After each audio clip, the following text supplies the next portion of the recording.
By the time his mom slid me that note, I already knew I was in trouble. Not the kind of trouble you laugh about later. The kind that changes everything. The kind you can never tell your best friend about. My name is Ryan. I am 23, fresh out of college with a mechanical engineering degree that still feels like a weird joke. For the last 4 years, I lived in a cramped apartment near campus in Ohio, eating instant noodles and pulling all-nighters. My life was classes, coffee, and trying not to fail physics. The one steady thing through all of it was my best friend, Eric. We met freshman year in a physics class we both almost failed. He is loud and quick with a joke, the kind of guy who makes friends with the bartender, the professor, and the janitor in the same night. He is the brother I never had. The guy who showed up at 2 a.m. with pizza when I was drowning in homework and stress. Tonight was supposed to be simple, our graduation party. A joint celebration for me, Eric, and a couple of our friends. We had rented out the back patio of this small restaurant just outside town. It had wooden beams with fairy lights hanging across them, long tables with white tablecloths, and a Bluetooth speaker blasting early 2000s pop songs. The air smelled like grilled burgers and summer grass. People laughed, clinked glasses, and posed for photos. I stood near the edge of the patio with a soda in my hand, trying to look relaxed. Eric was in a navy blazer with his tie already loose, holding a crowd in the middle of the patio like he was on stage. Everyone was laughing at something he said. Typical Eric. He fit in anywhere. I always felt like background noise. That was when I saw her. Tessa, his mom. She was standing near the open bar alone, a glass of white wine in her hand. She was 42, but no one would guess that by looking at her. She wore a simple black sleeveless dress that hugged her waist just enough to show she took care of herself. Her blonde hair brushed her shoulders. The string lights above caught the warmth in her brown eyes. I had known her since high school. She used to drop off Christmas cookies at my parents' house. She asked me to feed her cat Whiskers when she was out of town. She taught me how to tie a tie before prom, her fingers moving fast while I stood there, awkward and 17. Back then, she was just Mrs. Larson, Eric's mom, safe, untouchable. Tonight, she didn't look untouchable.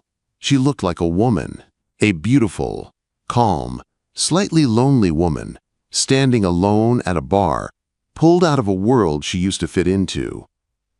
Eric had told me his parents got divorced last year. His dad moved across the country. Tessa stayed and tried to build a new life. I heard it, but I never really thought about it. Not like this.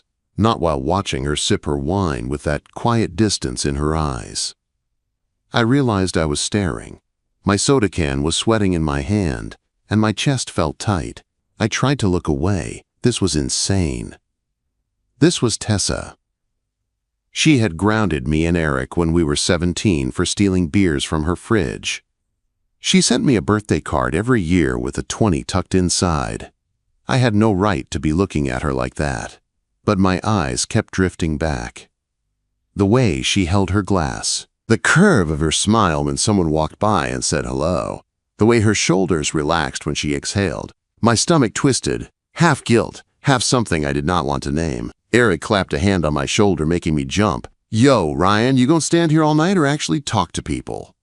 I shoved him lightly, forcing a laugh. Not all of us are born entertainers, man. He dragged me toward a group of friends. I joined the circle, nodded at the right times, laughed when everyone else did, but my mind kept drifting back to the bar. At one point, when I glanced over, Tessa was already looking at me. Our eyes met. It was just a second, maybe even less. She did not smile. She did not wave. She just held my gaze for one beat longer than felt normal. Then she looked away and took another sip of her wine. My heart slammed against my ribs. I told myself it was nothing. A weird moment. The kind you forget by morning. I tried to focus on the party, on the fact that we had finally graduated, that life was supposed to be starting now, not getting complicated. But the night kept pushing me back toward her. Later, when the playlist shifted from upbeat pop to some slow, nostalgic love song, the whole patio felt different. Softer, more intimate. Fairy lights glowed above us, People had moved on to dessert and half-hearted dancing. I was standing by the dessert table, pretending to decide between a cupcake and a brownie, when I realized I was doing it again. Looking for her. She was still at the bar. Her glass was almost empty. She was listening to one of our old professors talk, her head tilted slightly, a polite smile on her lips. Her posture was looser than I remembered. Not stiff, not the perfect mom pose. There was something else there, something like tired hope.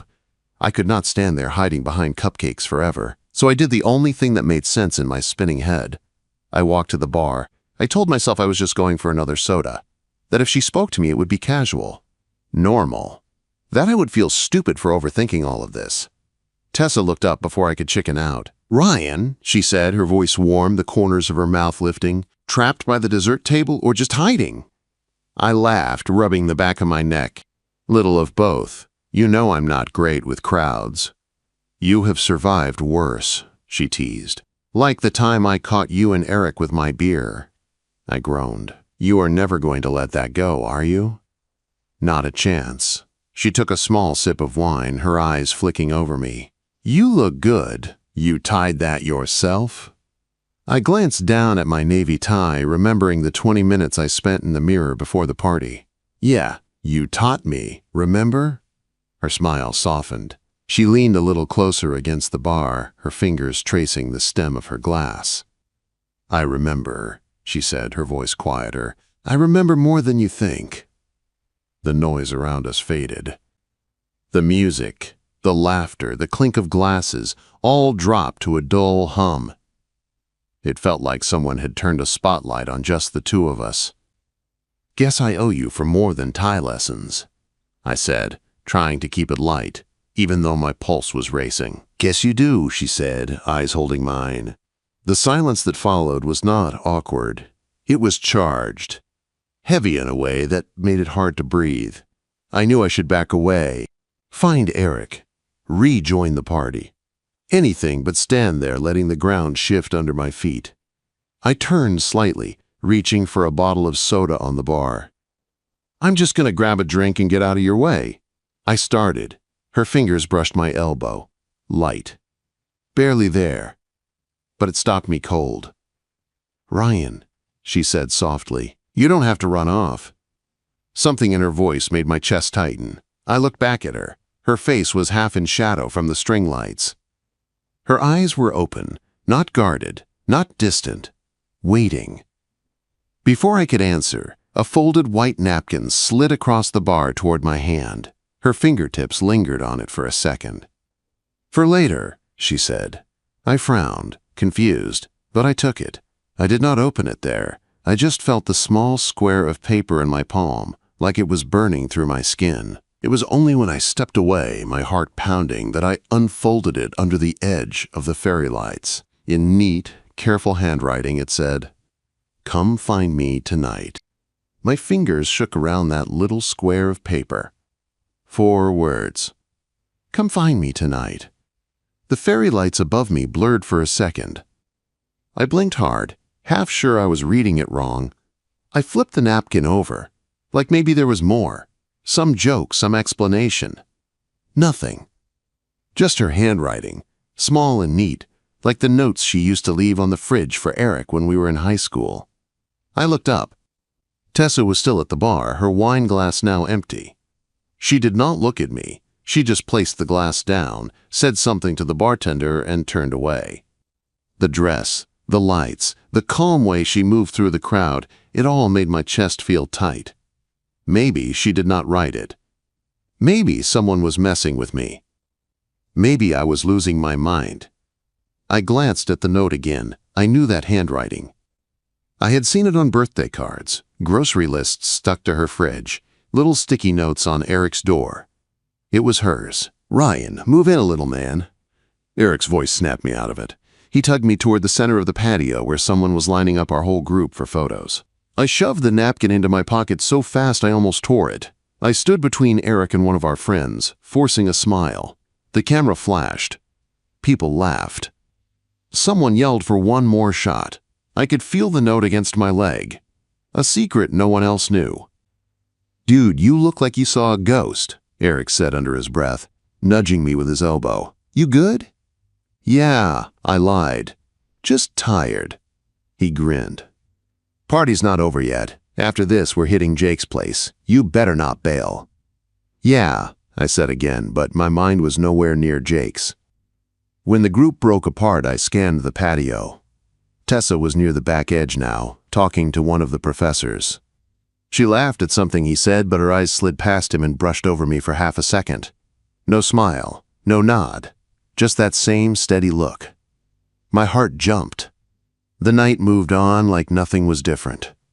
People ate cupcakes. Someone started a toast. Parents hugged their kids. Eric gave a loud, messy speech about brotherhood and the future that made everyone cheer and wipe their eyes. I clapped at the right moments. I laughed when I was supposed to. Inside, my thoughts circled that napkin over and over. Come find me tonight. Where? Her house? Here? Was it crazy to think she meant it the way it sounded? When the party finally started to thin out, the sky was a dark blue dome over the patio, and the lights seemed brighter. People hugged goodbye, promised to keep in touch, swapped numbers they would probably never use. I watched Tessa say goodbye to a group of parents. She hugged one of the moms, smiled at a professor, then picked up her small black purse from a chair. Eric slung an arm around my shoulders. I could smell the beer on his breath. "Okay, man," he said, pointing toward the parking lot. "We're heading to Jake's. Mom's gonna close out the bill here." He leaned closer. "Hey, by the way, you could give her a hand if she needs anything. She likes you more than she likes me anyway." Quote. He laughed like it was a joke, like he had no idea what his words did to my stomach. "Sure," I said, my throat dry. He squeezed my shoulder. "Real talk, though. I might be in New York soon. For real this time. So if I bounce and she's on her own, maybe check in on her sometimes, yeah?" I looked at him. He was smiling, drunk and happy and tired, his future already pulling him forward. "Yeah," I said softly. "I will." He gave me one of those quick half hugs and jogged off toward the parking lot with our friends, calling out goodbyes. I watched him go until he disappeared behind a row of cars. When I turned back, Tessa was standing by one of the tables, stacking plates, talking quietly with the restaurant manager.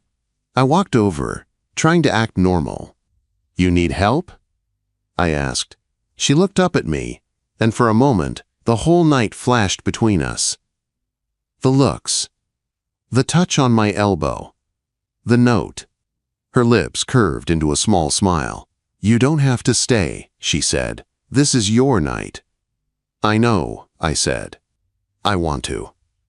Her eyes held mine for a second, then she nodded once. "You can grab those glasses and take them to the bar." We cleaned up side by side, moving around each other like we had done this 100 times, stacking plates, carrying glasses, folding linen napkins. No one else was out there now, just a couple of staff.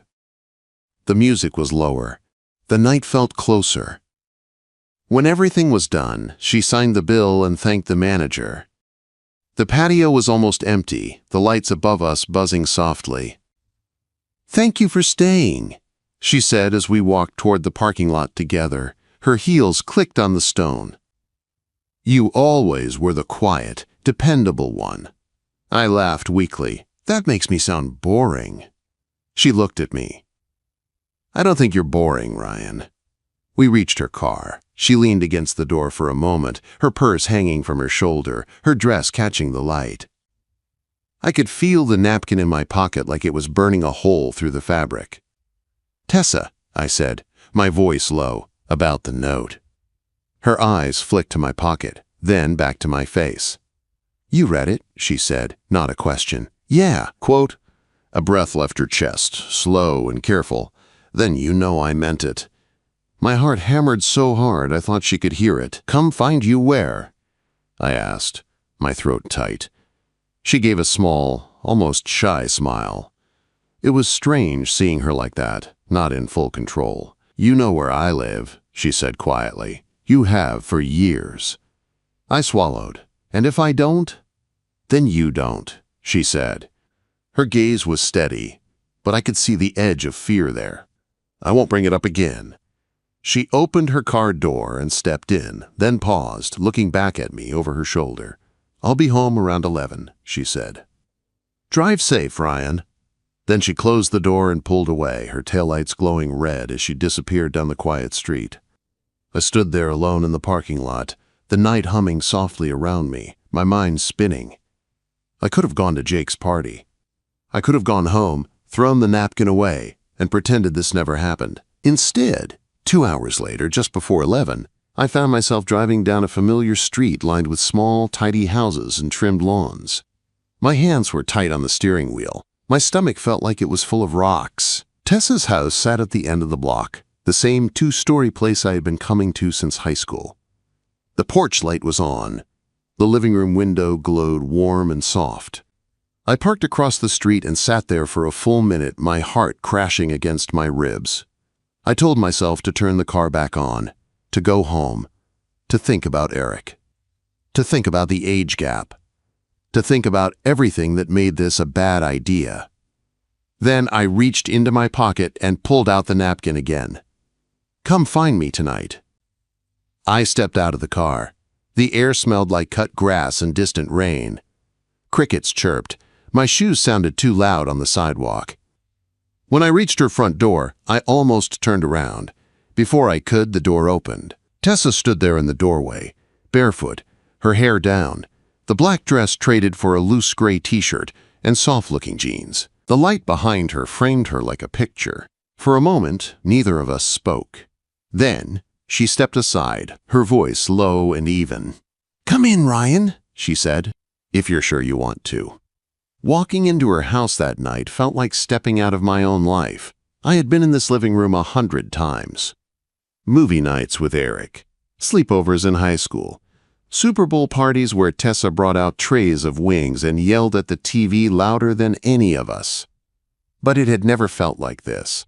It was quiet, no TV, no music, just the soft hum of the fridge in the kitchen and the faint smell of vanilla from a candle on the coffee table. Tessa closed the door behind me. For a second, I heard the click of the lock, and my heart jumped. She gave me a small smile, nervous and soft. "Do you want some water?" she asked. "Or coffee?" "Water is fine," I said. My voice did not sound like mine. She nodded and walked into the kitchen. I stood in the entryway, staring at the family photos on the wall. Eric as a kid in a baseball uniform. Tessa and her ex-husband on a beach, years younger. A picture of me and Eric at 16, arms around each other, faces sunburned from the lake. I swallowed hard. What was I doing here? Tessa came back with a glass of water. Her hands were steady. Mine were not when I took it. "Sit," she said gently, nodding toward the couch. I sat on the far cushion. She sat a few feet away, not close enough to touch. Close enough that I could feel her there. For a moment, neither of us spoke. "I don't want you to think I do this all the time," she said finally, her eyes on her hands. "Bring guys over. Leave notes on napkins. That is not who I am." "I know," I said quickly. "I know you are not like that."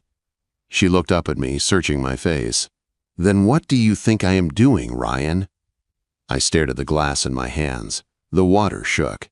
"I think," I said slowly, "you are lonely, and I think I am too. And I think this scares both of us." Her lips curved in a small, sad smile. "You are right," she said. "On all of it." She leaned back against the couch, resting her head for a second, eyes closed. When she opened them again, her voice was quieter. "When you were at the bar tonight," she said, "you kept looking at me. You tried to hide it, but I saw, and for the first time in a long time, I did not want to look away." My chest tightened. "I have been trying not to look," I admitted, "since before tonight, since the divorce, since you cut your hair, since you started showing up to things alone." She swallowed, her throat moving. "Why?" "Because you are Eric's mom," I said, the words rough. "Because I am too young. Because this is insane. Because every reason in the world says I should not feel this way. But I do." The words hung in the air between us, heavy, real. Tessa watched me like she was reading every line on my face. Then she shifted closer. Just a few inches. It felt like miles. "I spent 20 years being a wife and a mother," she said softly. "I forgot what it felt like to be a woman. To have someone look at me and see more than all of that. At the party, when you looked at me, I felt it. And it scared me, and it made me feel alive at the same time. Her eyes glistened. She blinked it away. If you still see me as just Eric's mom, she said, her voice barely above a whisper, then you should walk out that door. Tonight, you should pretend this never happened. My hand tightened on the glass. And if I don't, I asked. She took a slow breath. Then you should be very sure about what you want. Because once we step into this, we cannot go back to pretending. The room felt smaller. My heart was loud in my ears. I thought of Eric's grin at the party, his arm around my shoulders, his words, check in on her for me. I thought of the nights I lay awake replaying Tessa's laugh, the way she said my name, the way I always felt calmer around her. Not like a kid, like someone she trusted. I do not know where this goes, I said honestly. I do not know if it is right, but I know I am here, and I know I want to see you, not as someone's mom, as you. Her face softened like I had taken some weight off her shoulders. For the first time that night, she let out a small, shaky laugh. You always were honest, she said, even when you tried not to be. We fell quiet again. The air felt charged, like a storm waiting to break. Tessa leaned forward, elbows on her knees, hands clasped. I am not going to kiss you tonight, she said, and my heart jumped at the word. I am not going to rush this. I need to know you are not just caught up in a moment, that you will still feel this way when the lights are on and the party is over. The party is already over, I said. She smiled. You know what I mean. I nodded slowly. So what do you want from me? She thought for a second. I want you to go home tonight, she said. I want you to think. Really think. Not about Eric. Not about what people would say. Not about the gap between 23 and 42. I want you to think about how you feel when you are with me. And if you still want this in the morning, then you text me. What do I say? I asked. Her eyes held mine. Just say you are coming to meet me for coffee. My mouth was dry. That is it? Quote.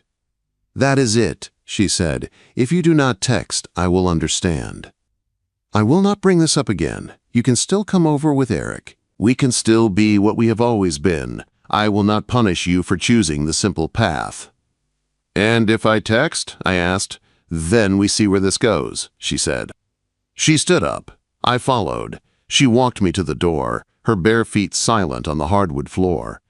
My body felt heavy and light at the same time.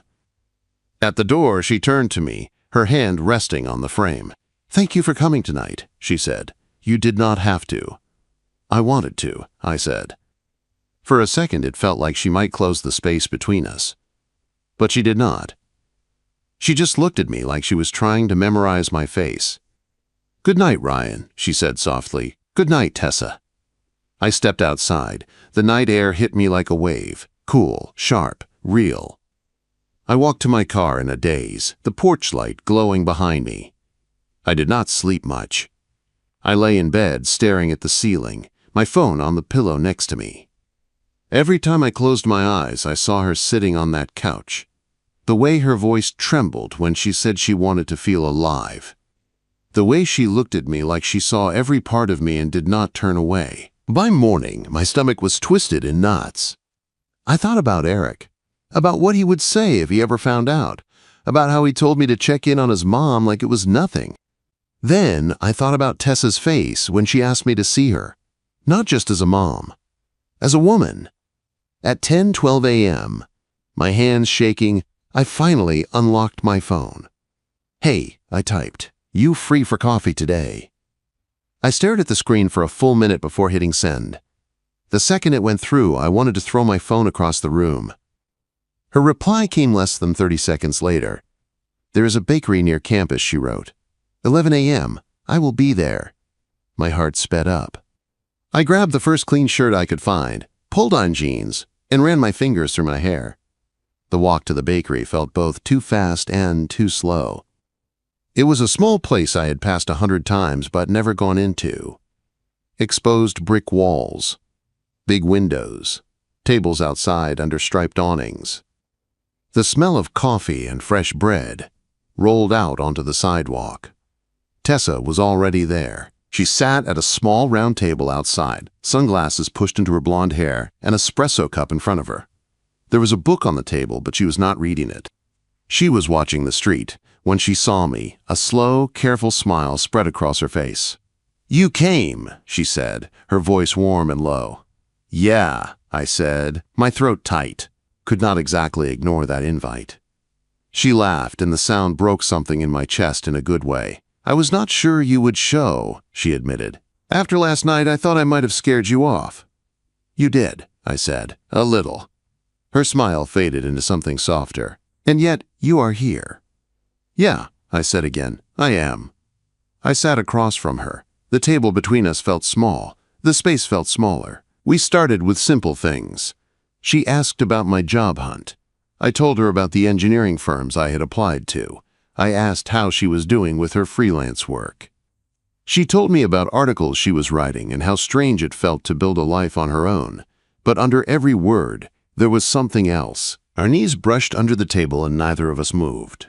Her hand rested near mine, close enough that the heat of her skin made it hard to think. Finally, she set her cup down and leaned forward, her eyes fixed on mine. "Ryan," she said quietly, "I need to be honest with you." "Okay," I said, my pulse jumping.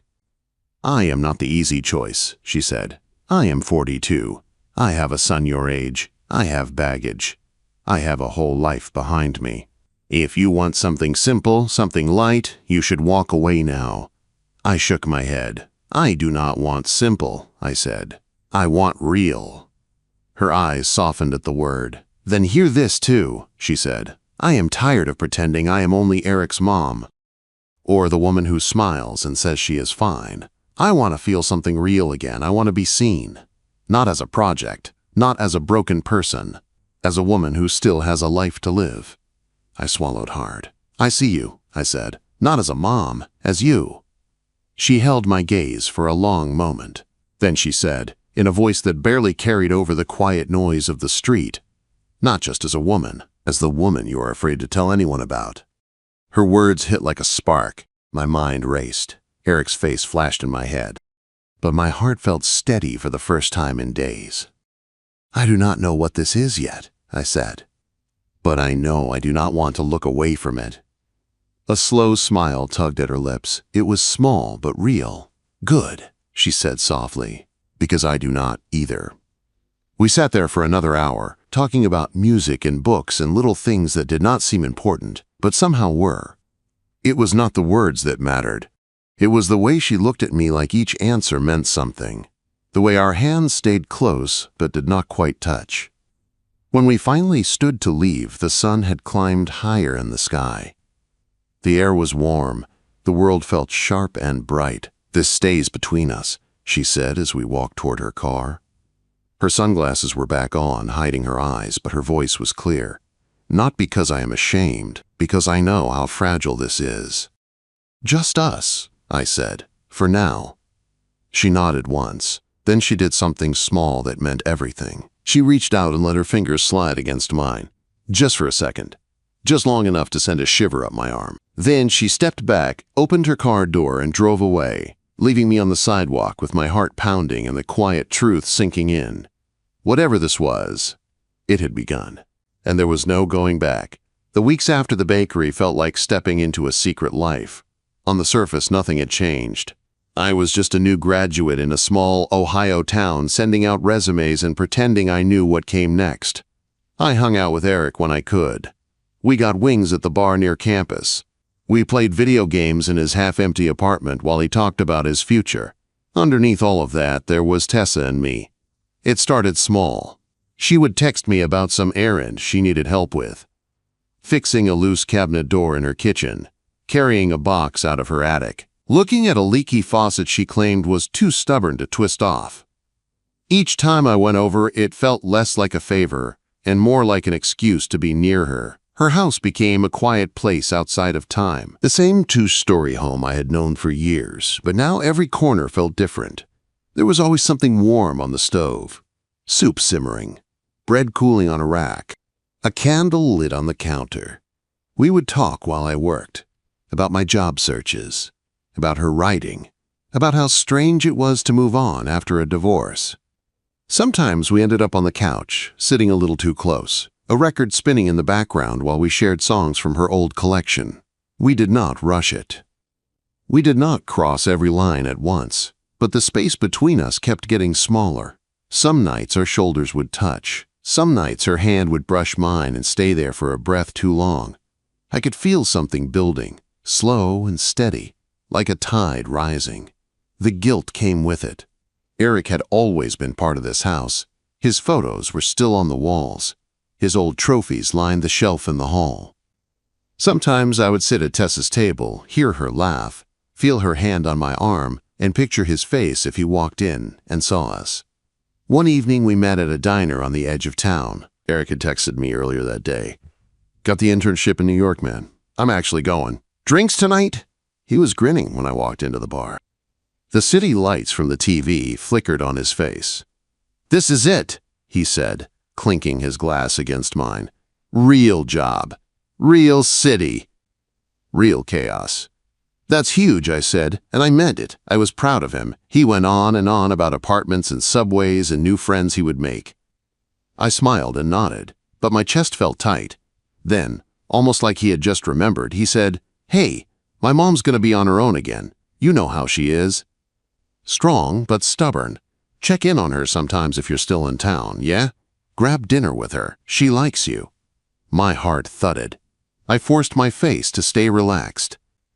Yeah, I said, sure. He slapped my shoulder. You always come through, man. That night, after I left Eric at the bar, I drove to Tessa's. She opened the door before I could knock twice. She wore a soft-looking sweater and jeans, her hair pulled back, a streak of flour on her wrist. The smell of fresh bread and garlic drifted through the house. You made it, she said, stepping back. You cooked, I answered, trying to smile. Little celebration, she said, for you finally getting an interview, and for Eric. We sat at her small table with 2 plates of pasta and a loaf of bread between us. For a few minutes we talked about normal things. How my interview had gone. What New York might be like for Eric. The way the weather was finally starting to feel like real summer, but her eyes kept drifting to me. And mine kept drifting to her hands on the fork, on the glass, on the table. She set her fork down and wiped her mouth with a napkin. Eric called me today, she said. He is excited. He said you might visit him. Yeah, I said. He mentioned it. He also said, she added, her eyes searching mine, that you would check in on me, have dinner with me sometimes, make sure I am not lonely. The words sat heavy between us. We both knew what he did not know. What did you say? I asked. She let out a small breath. I said, you are a good friend, she said. And that, I trust you. I stared at my plate. Do you? She was quiet for a second. Then she spoke in a low, steady voice. I trust you more than I trust anyone, she said. And that is what scares me. My chest ached. This feels wrong and right at the same time, I said. Wrong because of him. Right because when I am here, with you, I feel like I am exactly where I am supposed to be. Her eyes glistened, but she did not look away. I hate the phrase, starting over, she said softly. Like the years before did not matter. I do not want to start over. I just want to keep going. But this time I want someone beside me, not behind me, not in front of me, beside me. The words hit something deep. I reached across the table and placed my hand over hers. Her fingers tensed, then relaxed under my touch. Then let me walk beside you, I said. I do not know how this ends. I do not know what happens if Eric finds out. But I know I care about you. I know you are not a mistake. And I know I do not want to go back to pretending you are just his mom to me. Quote. Tessa's lips trembled as she tried to smile. Do you know what you are asking for? She whispered. Yes, I said. Chaos, fear, secrets, but also you. She laughed at that, a soft, shaky sound, and a tear finally slipped free. She brushed it away with the back of her hand. Come here, she said. We both stood at the same time. The chair legs scraped the floor. We met halfway between the table and the sink. For a second, we just stood there, close enough that I could see the tiny freckles near her eyes, the way her pulse moved at her throat. Her hand came up and rested against my chest. I covered it with mine. "This is not a game," she said. "If you change your mind, if this gets too hard, you have to tell me. Do not disappear on me. Do not make me question everything again." "I will not," I said. "Promise," she asked. "I promise." She studied my face one last time, as if she was still looking for a reason to pull back. She did not find one. When we finally crossed that last bit of space between us, it was not like in the movies. There were no fireworks outside, no dramatic music, just the quiet sound of our breathing, the soft press of her lips, the way her hands slid up to my shoulders like she had been holding herself back for years. It did not feel like winning something forbidden. It felt like finally stepping into a truth that had been waiting for both of us. Later, we sat on the couch, her curled into my side, my arm around her. The TV was on, but neither of us was watching. The room was dim, lit only by a small lamp in the corner. "I do not know how we tell him," I said, my voice low, "or when, or if we ever do." "Not now," she said. "He needs space to grow, to live his own life. He does not need this on his shoulders yet." "So we stay quiet," I said. "For now," she answered, "but quiet does not mean fake. When you are here, I want you to feel like you can be yourself. I do not want you hiding in your own life." I nodded, my fingers tracing small circles on her arm. "What if he hates me one day?" I asked. "What if he hates you?" She was quiet for a long time. "Then we deal with it," she said, "together. If we are going to do this, we face the cost together. Not as a secret fling, as something real." I looked down at her. "Is that what this is?" Quote, she tilted her head back to look at me. "What do you think it is?" Quote, I thought about the first night at the bar, the napkin in my pocket. The way she said, "You do not have to run off." The way she looked at me like she had been waiting for me to see her. "I think," I said slowly, "it started with 4 words on a napkin and turned into the first thing in a long time that feels like more than a moment." She smiled then. Not sad, not guarded, just warm. "I can live with that," she said. Days turned into weeks. Eric moved to New York. He sent us photos from crowded streets and rooftops. We sent back messages and jokes. He called his mom at night. Sometimes he called me too. He talked about work and roommates and the city. He never asked what I was doing when I was at her house. Life went on. The fear did not vanish, but it settled into the background, like a low hum. What stayed in front was simpler. It was Tessa making coffee while I fixed a loose door handle. It was me cooking breakfast in her kitchen on a Sunday morning while she read at the table. It was her head on my shoulder while we watched some old movie and argued about the ending.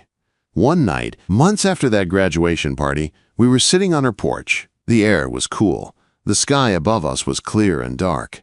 The sound of distant traffic drifted across the quiet street. I reached into my wallet and pulled out a worn, folded napkin. The ink was faded from being opened and closed so many times, but the words were still clear. "Come find me tonight." Tessa saw it and laughed softly. "You kept that?"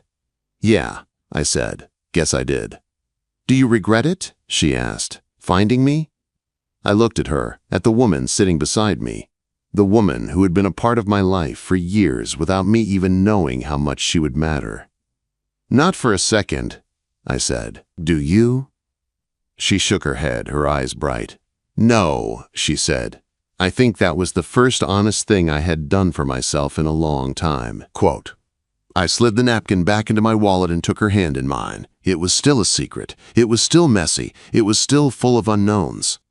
But as we sat there under the Ohio sky, fingers laced, her head leaning against my shoulder, I knew one thing for sure. The night of his graduation party, his mom slid me a note. I found her. And she found me too.